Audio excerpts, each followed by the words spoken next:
Искршени излози на продавници, остатоци на запалени автомобили, парчиња мебел, канти за ѓубре и барикади. Ова е само дел од сликата по судирите меѓу полицијата и демонстрантите на протестот наречен "Добре дојдовте во пеколот". Полицијата се судри со учесниците на антикапиталистичките демонстрации во близина на местото на собирот на групата 20 индустријски најразвиени земји во светот. При тоа беа употребени водени топови за растерување на демонстрантите, кои со црни маски на лицата почнале да фрлаат шишиња врз полицајците. До судири дошло откако некои од демонстрантите почнале да кршат стакла на прозорците и да палат автомобили.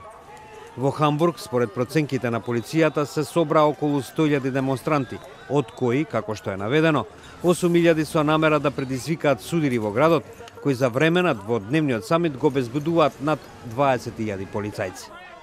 Протестите се во организација на Сојуз на антикапиталистички групи против G20. Майкл Мартин, еден од организаторите на "Добре дојдовте во пеколот", вели: Aus unserer Sicht sind diese Stellungnahmen der letzten Zeit mit entsprechend 8.000 Gewalttätern, deswegen müssen die Camps verhindert werden und so weiter. Für uns ist das vor allem politische Propaganda, die gerade stattfindet. Според организаторите, најразвиените земји не успеле да решат многу прашања кои представуваат закана за мирот во светот.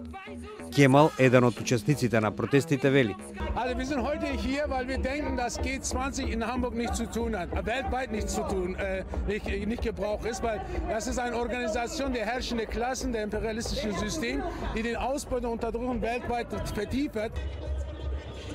Многу жители на Хамбург беа против одлуката на германската канцеларка Ангела Меркел за одржување на овој самит во вториот најголем град во Германија.